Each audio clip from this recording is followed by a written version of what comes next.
हरे कृष्ण प्रभु, दंडवत प्रणाम।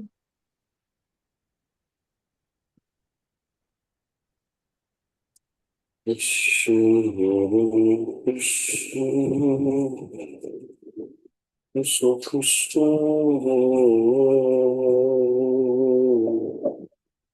हरे राम।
हरे कृष्णा राधे प्रभु। धर्म प्रणाम। हरे कृष्णा धन्यवाद प्रणाम।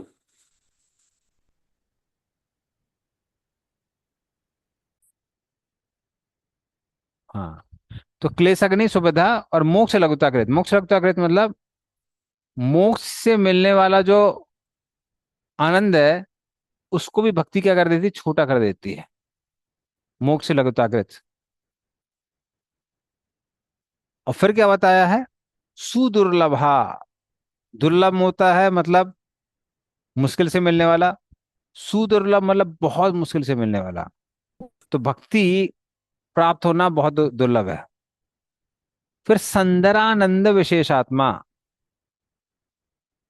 आनंद जब बहुत कंडेंस हो जाता है, गाढ़ा हो जाता है, तो उसको संदरानंद बोलते हैं। और विशेषात्मा मतलब ये भक्त के जीवन का की आत्मा बन जाता है। जैसे हम अपने आप को आत्मा से अलग नहीं कर सकते हैं क्योंकि हम ही आत्मा है, उसी तरह से ये जो आनंद है भक्ति का, ये भक्त का जीवन बन जाता है। और श्री कृष्ण आकर्षणी जैसा, ऐसी जो भक्ति है वो कृष्ण को भी आकर्षित करती है। तो ये 6 लक्षण है। इसमें जो पहला लक्षण है क्लेशग्नि, ये वैदिक साधना भक्ति से ही स्टार्ट दिखाई देने लगती है। जब हम लोग भक्ति स्टार्ट करते हैं तभी दिखने लगता है। तो उसको बोलते हैं क्लेश अग्नि, मतलब क्लेशों की समाप्ति। अब क्लेशों की समाप्ति कैसे होती है, उसको समझने के लिए हमको पाप क्या है ये हमको समझना पड़ेगा। तो मैं क्या करता हूँ, हम्म इसको एक चार्ट से समझाता हूँ। 1 मिनट रुकिए, थोड़ा सा और बड़ा हो जाएगा। हाँ,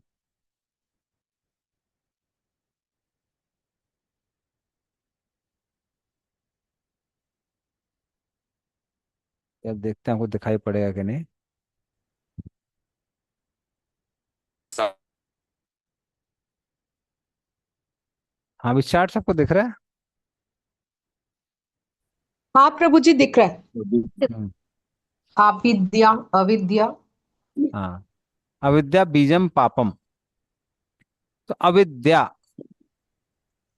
सारे दुखों की जड़ है अविद्या। क्योंकि हम सोचते हैं कि हम ये शरीर हैं, या फिर हमें इंद्रियां हैं जो शरीर का हिस्सा है। तो ये जो अविद्या है, उस अविद्या के कारण क्या आता है, बीज। बीज मतलब होता है इच्छा, डिजायर।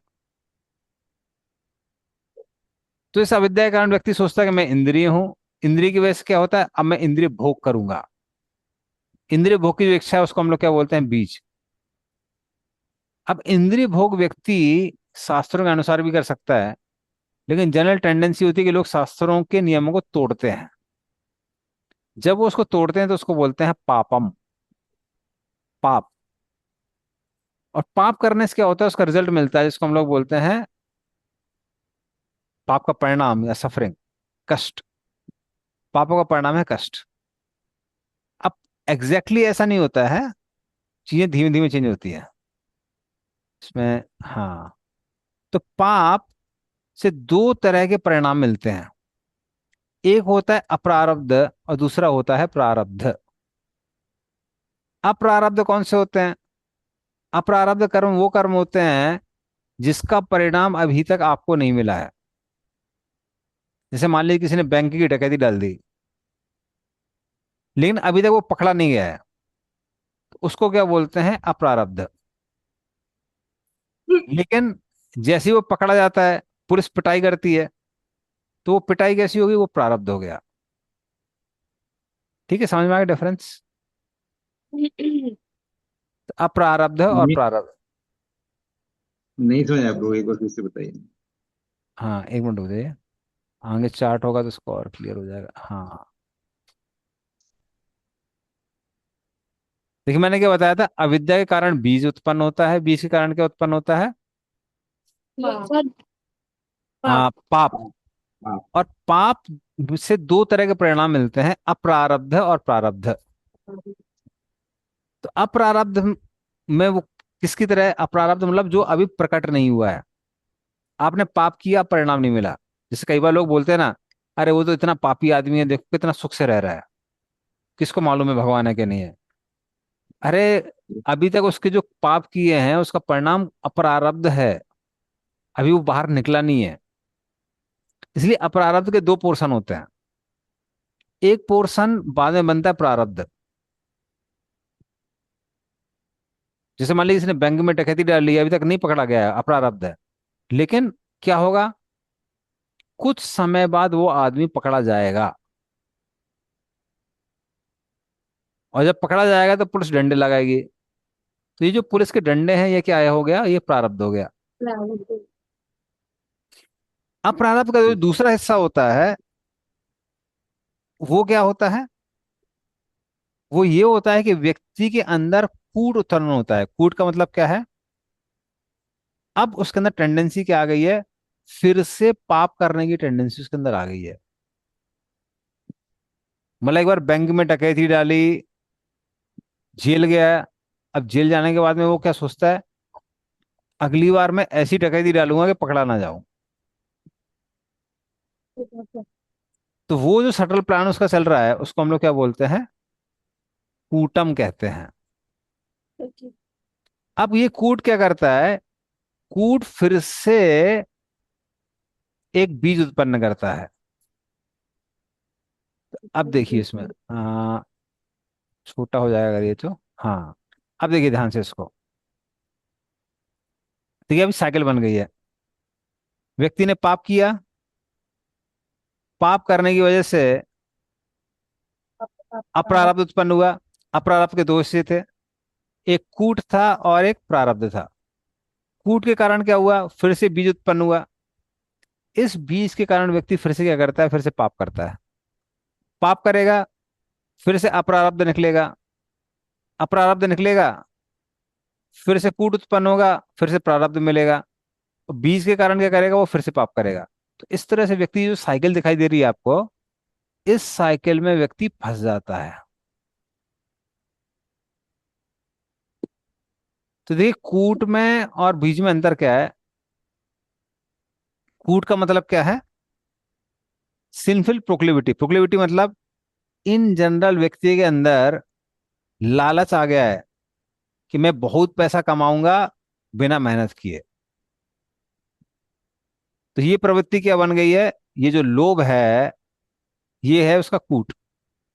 लेकिन जैसे ही वो एक प्लान बना लेता है कि ठीक है ये एटीएम मशीन है, ये ऐसे काम करती है, मैं उसका ऐसे तोड़ निकालूंगा, फिर एटीएम में से पैसे निकालूंगा। अब ये जो प्लान बन गया वो उसको क्या कहते हैं, बीज। उसके बाद जब व्यक्ति वाकई में वैसा करने लगता है, तो कूट आया, कूट से बीज आया। अब फिर क्या करता है व्यक्ति? पाप करने लगता है। पाप मतलब अब एटीएम मशीन में जाता है, कुछ तोड़ फोड़ करता है, पैसे निकाल लेता है। जो पैसे उसने निकाले वो क्या हो गए? पाप। अभी तक पुलिस ने पकड़ा नहीं है, तो लेकिन जो रिएक्शन वो किस रूप में आ गई? अपरारब्ध के रूप में। जैसे ही पुलिस पकड़ ले लेती है तो प्रारब्ध आ जाता है, और जो वापस उसकी डकैती करने का इच्छा उत्पन्न होती है उसको कूट कहते हैं। फिर कूट से फिर बीज निकलता है, फिर व्यक्ति फंस जाता है। इसलिए जनरली आपने देखा होगा, पुलिस वालों को अगर मोबाइल चोरी हुआ है तो उनको लगभग 50 to 60% पता रहता है कि चोरी किसने की है। किसने की है? जो मोबाइल चोरी करके जेल में जा चुका है 4 बार, उनको मालूम है 5 बार यही इसी ने चोरी की होगी। जैसे कलकत्ता में अगर किसी का मोबाइल चोरी हुआ है तो वहां पे एक जगह है, लाल बाजार करके। आप लाल बाजार में जाइए, धोती कुर्ता तिलक लगा के, गोविंदास का प्रसाद खिलाइए पुलिस वालों को, और बोलिए कि सर मोबाइल दिला दीजिए। जनरली 1 हफ्ते के अंदर आपका मोबाइल आ जाता है। और उसका रीजन क्या है? उनको मालूम है कि ये इस एरिया में ये 5 लोगों में से किसी एक ने चोरी किया होगा, क्योंकि वो 5 लोग पहले भी चोरी कर चुके हैं। तो इसलिए ये जो साइकिल है, इस साइकिल में आदमी फंस जाता है।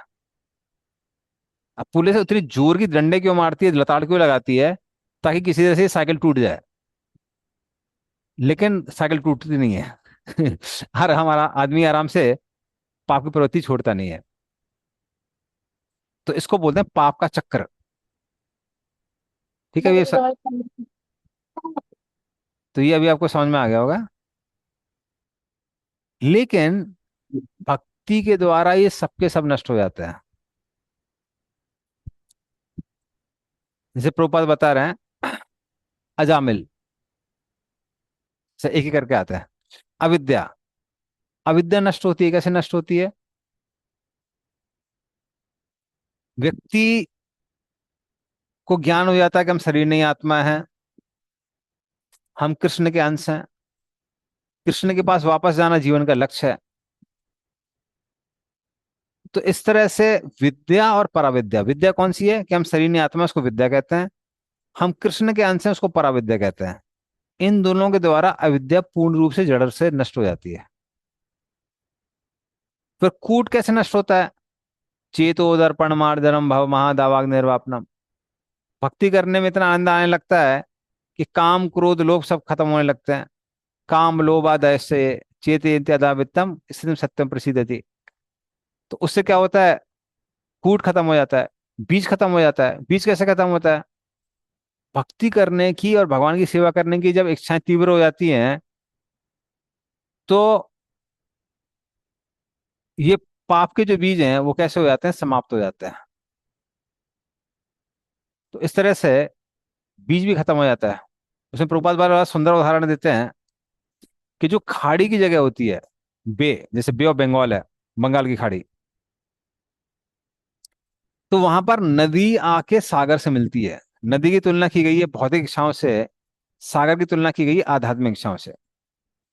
तो जब ज्वार भाटा उठता है, हाई टाइड होती है, तो समुद्र का पानी क्या होता है? वो नदी के पानी में घुस जाता है, और मीलों तक नदी का पानी भी कैसा हो जाता है? समुद्र जैसा खारा हो जाता है। उसी तरह से अगर हम बहुत सारे प्लान बना लेते हैं कि कैसे कृष्ण की सेवा करनी है, जब और अच्छे से करना है, प्रभुपाद की पुस्तकें और पढ़नी है, तो जो भौतिक इच्छाएं हैं वो सब साइड हो जाती हैं, वो साइड में चली जाती हैं। तो उसको बीज कहते हैं। और पाप कैसे खत्म होता है? जब व्यक्ति भगवान की सेवा करता रहेगा तो पाप करने का मौका ही नहीं मिलेगा।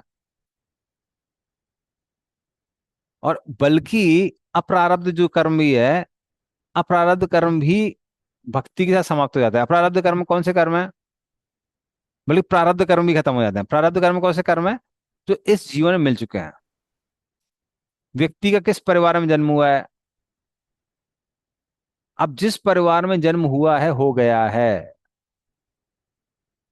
आप उसको चेंज नहीं कर सकते हैं। लेकिन प्रभुपाद उदाहरण देते हैं हरिदास ठाकुर का। हरिदास ठाकुर का मोहम्मदन फैमिली में जन्म हुआ था, लेकिन उनकी भक्ति को देख के, हरिनाम के प्रति उनका प्रेम को देख के सब लोग उनको ब्राह्मणों से भी ऊंचा समझते थे। बल्कि आदित्य आचार्य ने उनको पहला श्राद्ध पात्र दिया था। तो इस तरह से जो बुरी जाति का जो फल होता है वो भी भक्ति से कैसा हो जाता है, समाप्त हो जाता है। तो इस तरह से भक्ति में शक्ति है सब कुछ नष्ट करने की। अप्रारब्ध, प्रारब्ध, कूटम, बीजम, फलोन्मुखम सब समाप्त हो जाता है। हाँ देखिए ये साइकिल है, ये आप लोगों को अच्छे से दिखाई पड़ रहा होगा। ये मैं उसमें भी डाल देता हूँ, थोड़ा छोटा करना पड़ेगा। हाँ अब देखिएगा, तो ये उसमें डाल देते हैं फोटो। तो अविद्या के कारण बीज आता है, हम्म, बीज के कारण पाप उत्पन्न होते हैं, पाप से अप्रारब्ध आते हैं, अप्रारब्ध से एक तरफ प्रारब्ध निकलता है जिससे बाद में कष्ट होता है, और साथ में इसका दूसरा पार्ट ये है कि कूट उत्पन्न होता है। कूट फिर बीज में बदल जाता है, बीज से फिर व्यक्ति पाप करता है, और पाप से फिर से अप्रारब्ध निकलता है, और इस तरह से ये जो साइकिल है वो साइकिल चलती रहती है।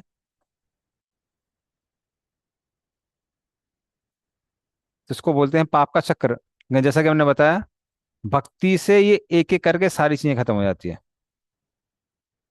जैसे कि विष्णु पुराण में लिखा हुआ है, अप्रारब्ध फलम पापम कूटम बीजम फलोन्मुखम क्रमणे में प्रलीयते विष्णु भक्ति रतात्मनाम। भगवान विष्णु की भक्ति करने से क्रम से अप्रारब्ध फलम, फलम मतलब जो कष्ट मिल रहा है अभी, पापम पाप जो है, कूटम कूट जो है, बीजम बीज है, फलोन्मुखम, तो ये सबके सब क्रमणे में प्रलीयते, एक एक करके ये सबके सब क्रम से कैसे हो जाते हैं, नष्ट हो जाते हैं। तो इन सबसे व्यक्ति को मुक्ति मिल जाती है। अच्छा, अब सुबधा, सुबधा का मतलब क्या है, शुभदायते। तो जनरली वैदिक साधना भक्ति के बाद जो रागुनागा साधना भक्ति होती है उसके स्तर पे ये सुबधा के लक्षण और भी स्पष्ट रूप से दिखाई देने लगते हैं। सुबधा के 4 क्राइटेरिया हैं। पहला क्या है, शुभ सबके लिए शुभ होना चाहिए। तो श्री भक्ति सरस्वती ठाकुर कहते थे, इस संसार में अगर आप किसी एक को सुख दे रहे हैं तो दूसरे का को दुख मिलता है। जैसे रसिया अगर भारत को वेपन देती है तो भारत को तो सुख मिलेगा, पाकिस्तान दुख में चला जाएगा। तो एक को सुख दिया दूसरे को सुख मिल जाता है, दुख मिल जाता है। लेकिन भक्ति ऐसी चीज है कि जो भी कनेक्टेड है वो सबको शुभ प्रदान करने वाली है। वासुदेव कथा प्रश्ना पुरुषाम तीन पुनाति ही वक्तारम प्रक्षिकाम श्रोतुम तत्पाद यदपाद सलिलम यथा। सो वासुदेव, भगवान वासुदेव से संबंधित जो भी प्रश्न है, कथा प्रश्न, पुरुषाम तीन पुनाति ही, 3 तरह के लोगों से शुद्ध होते हैं। कौन कौन, वक्ताराम जिसने प्रश्न पूछा है, नहीं नहीं जो आंसर देता है वो शुद्ध होता है। प्रक्षकम, प्रक्षकम मतलब जिसने प्रश्न पूछा है। और श्रोतुम जिन्होंने आंसर सुना है, कुछ आंसर सुना है, सब शुद्ध होते हैं। कैसे शुद्ध होते हैं, जैसे गंगा उच्चतर लोगों को, बीच के लोगों को और निम्नतम लोगों को सबको शुद्ध कर देती है, उस तरह से शुद्ध हो जाता है। तो ये पहला लक्षण है कि भक्ति सबको शुद्ध करने वाली है। दूसरा, सबको आकर्षित करना। जो भक्त होता है वो सबके लिए आकर्षक हो जाता है। हर व्यक्ति भक्त को प्रसन्न करता है, पसंद करता है। धीरा धीर जना प्रियो प्रिय करो निर्मस समरव पूजितो। तो षड गोस्वामी को राक्षस हो या फिर अच्छे लोग हों सब पसंद करते थे। हाँ, हमारे गोस्वामी को मुगल लोग जिन्होंने हिंदुओं को इतना कष्ट किया, कष्ट दिया, मंदिर तोड़े, उनको भी हमारे गोस्वामी, ये लोग भी हमारे गोस्वामियों को पसंद करते थे। तो इस तरह से भक्त लोग सबके लिए आकर्षक हो जाते हैं।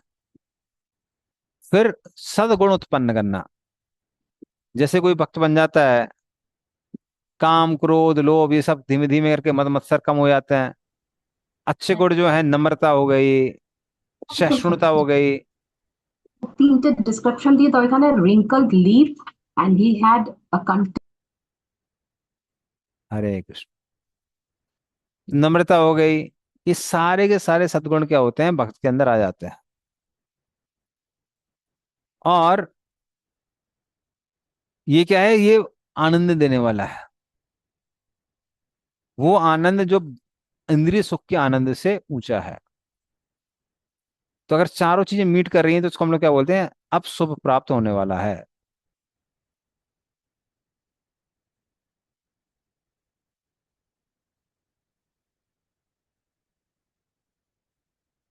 ठीक है।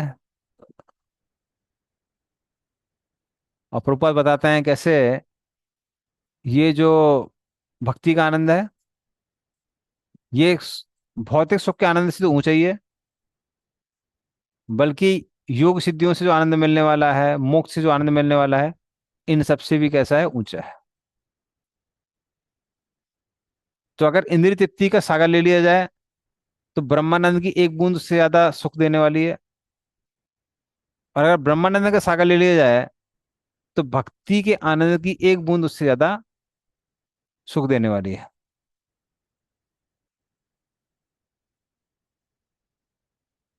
हाँ, और प्रभुपाद प्रहलाद महाराज शिव जी को कोट करते हैं कि कैसे भक्ति सबको आनंद देने वाली है।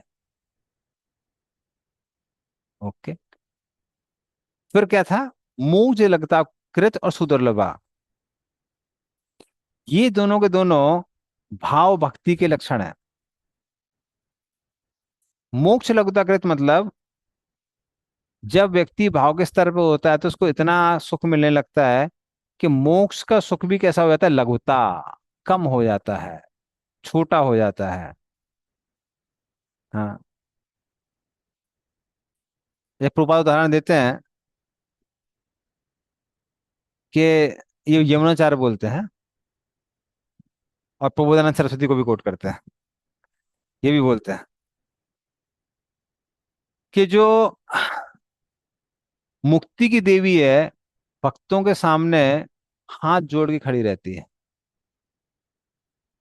लेकिन भक्त लोग मुक्ति की देवी की ओर देखते ही नहीं है। तो उसी तरह से जो भक्त हैं भाव के स्तर पे, उनको उतना आनंद आता है कि मोक्ष का सुख भी लघुताकृत, वो भी छोटा पड़ जाता है उसके सामने।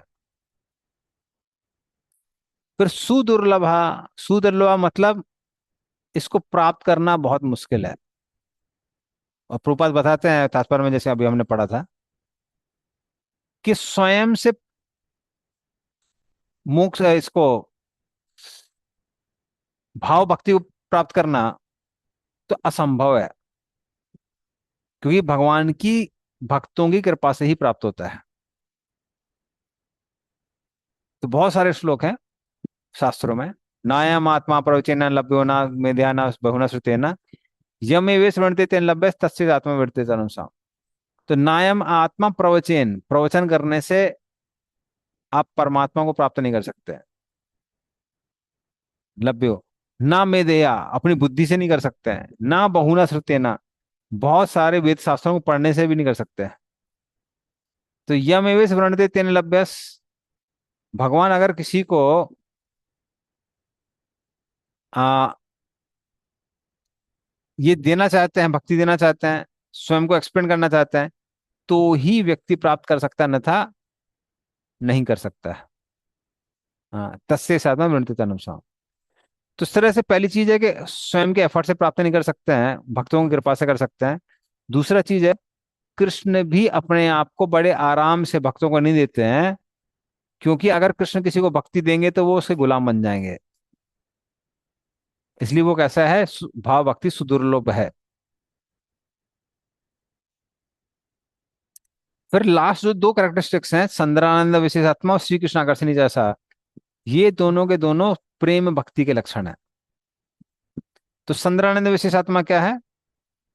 अब वही जो आनंद है वो कैसा हो जाता है? वो और भी गाढ़ा हो जाता है। जैसे ईख का जो रस होता है, शुगर कैन जूस, वो मीठा है।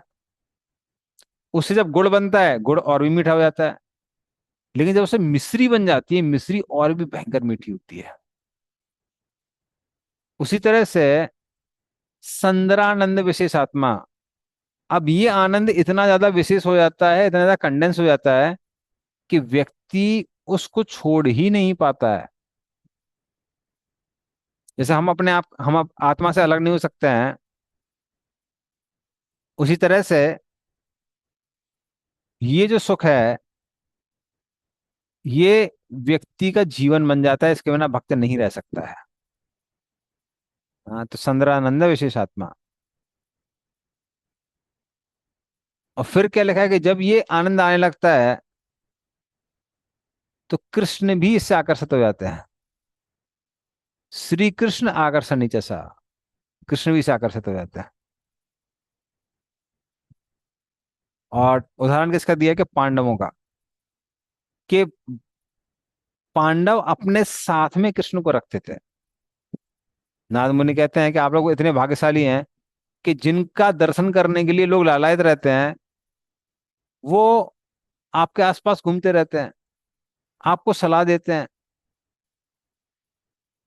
तो कृष्ण ऐसी भक्ति से क्या हो जाते हैं? प्रेम भक्ति से आकर्षित हो जाता है। तो ये जो 6 लक्षण है ये सब भक्ति के लक्षण कहलाते हैं। ठीक है, तो चैप्टर नंबर 2 हम लोग अगले क्लास में पढ़ेंगे। तो ये 6 कैरेक्टरिस्टिक्स थी।